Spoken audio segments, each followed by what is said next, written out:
नमस्कार मंडळी, आज आपण बोलणार आहोत सध्या गाजत असलेल्या धर्मवीर 2 या चित्रपटाबद्दल। धर्मवीर 2 या चित्रपटाचे ट्रेलर लॉन्च पासूनच खूप चर्चा आहे। चला तर मग जाणून घेऊया या चित्रपटाच्या ट्रेलरच्या विषयी आणि त्यामागील काही महत्त्वाच्या गोष्टींबद्दल। मंडळी, नुकताच धर्मवीर 2 या चित्रपटाचा दमदार ट्रेलर लॉन्च करण्यात आला आहे। या कार्यक्रमाला महाराष्ट्राचे मुख्यमंत्री एकनाथ शिंदे, उपमुख्यमंत्री देवेंद्र फडणवीस, बॉलिवूड स्टार सलमान खान, महाराष्ट्र भूषण अशोक सराफ, सचिन पिंगाळकर, हिंदी आणि मराठी चित्रपट सृष्टीतील अनेक मातब्बर कलाकार इथे उपस्थित होते। धर्मवीर 2 हा चित्रपट येत्या 27 सप्टेंबरला मराठी आणि हिंदी या दोन भाषांमध्ये जगभरात प्रदर्शित होणार आहे। साहिल मोशन आर्ट्स, मंगेश जीवन देसाई आणि जी स्टुडिओचे उमेश कुमार बन्सल यांनी या चित्रपटाची निर्मिती केली आहे। लेखन आणि दिग्दर्शन प्रवीण तरडे यांचे आहे। 2022 मध्ये धर्मवीर चित्रपटाचा पहिला भाग आला, जो सुपरहिट झाला। या चित्रपटात प्रसाद ओक यांनी साकारलेली भूमिका अप्रतिम होती।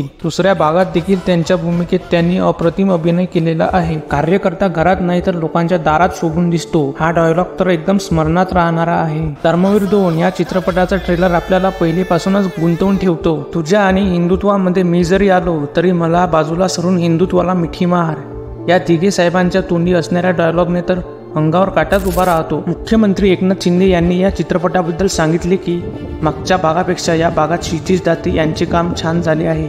पहिला सिनेमा जसा यशस्वी झाला त्यापेक्षाही हा चित्रपट डबल हिट होईल, अशा शुभेच्छा त्यांनी संपूर्ण टीमला दिल्या आहेत। धर्मवीर 2 या चित्रपटात एकूण 4 गाणी आहेत। या गाण्यांना सुप्रसिद्ध गायक हरिहरन, जावेद अली, सुखविंदर सिंग, विशाल दादलानी, आदर्श शिंदे, मनीष राजगिरे आणि सुप्रसिद्ध गायिका बेला शेंडे यांच्या आवाजात स्वरबद्ध केले आहे। चला करू तयारी हे गीत अल्पावधीतच लोकप्रिय झाले आहे। चित्रपटाच्या प्रदर्शनाची तारीख आधी 9 ऑगस्ट होती, परंतु राज्यात झालेल्या अतिवृष्टीमुळे तसेच ओढवलेल्या परिस्थितीमुळे चित्रपटाचे प्रदर्शन पुढे ढकलण्यात आले होते। आता 27 सप्टेंबर रोजी हा चित्रपट प्रदर्शित होणार आहे। तर मंडळी, धर्मवीर 2चा ट्रेलर पाहूनच प्रेक्षकांची उत्सुकता वाढली आहे। आता फक्त 27 सप्टेंबरची वाट पाहावी लागणार आहे। तुम्हाला हा ट्रेलर कसा वाटला? तुमच्या प्रतिक्रिया आणि विचार कमेंट्समध्ये सांगा। हा व्हिडिओ आवडला असेल तर लाईक करा, शेअर करा आणि सबस्क्राईब करायला विसरू नका। भेटूया पुढच्या व्हिडिओमध्ये। तोपर्यंत जय हिंद, जय महाराष्ट्र।